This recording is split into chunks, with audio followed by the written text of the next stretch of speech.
My name's Justin Fox. I'm a travel writer, novelist, poet, and a little bit of a photographer living and working in Cape Town. And I've spent much of my life either as a journalist or a writer, mostly in various forms of travel. I was a Getaway journalist for many years and eventually editor of the magazine.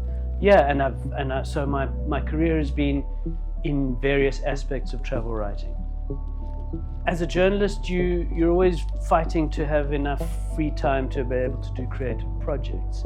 And so what UJ provides is a year and a half of absolutely pure creative time, which is very, very precious for a creative artist. And during my time at UJ, I'm going to be writing. Well, I'm going to be doing a couple of projects, but the main one is a book-length epic poem about the state of South Africa. But I'll also be doing some travel writing while I'm on the program. I try to bring out a book almost every year, and the year is fairly rigidly structured. I spend about 6 months of each year doing my research.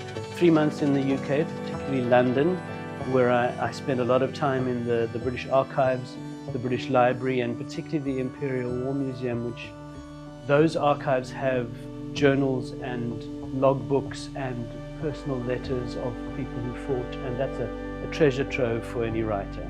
And then I spend also a couple of months in Simonstown in the Simonstown Museum and the Naval Archive, and that also provides a lot of good material. And then there'll be 3 or 4 months of intense writing.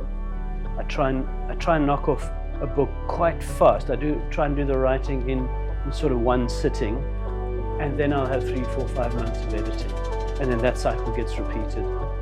And then there'll be projects on the side like poetry or photography, and those will be books that run parallel to the fiction.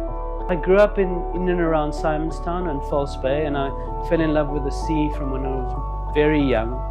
The sea and boats and ships, and I was fascinated by the Navy in Simonstown, and I always wanted to maybe write something about them. And then during my national service, I learned a little bit about the kind of battles that were fought off the South African coast during the Second World War, and I learned that more than 150 ships had been sunk in South African waters, primarily by German U-boats. And so that's something I always wanted to come back to. It's taken 30 years to get back to that sort of those childhood ideas and put them into book writing.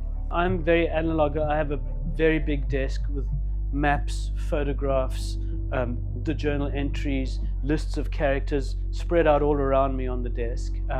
I also try and steep myself in the period. So these novels are set in the 1940s, so while I'm writing, I'll be listening to 1940s music, Glenn Miller and Vera Lynn and that sort of thing. And I'll be cutting through to video, YouTube clips of documentaries from the Second World War, movies of the Second World War, newsreels, so that it's a kind of an immersive experience.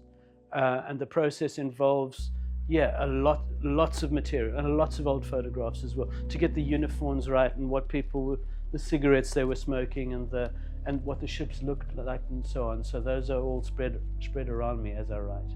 It's such a privilege to be with you, Jay, and have this time to produce the next Jack Pembroke novel and a poem and an epic poem that'll be a sort of a book-length project. Thank you.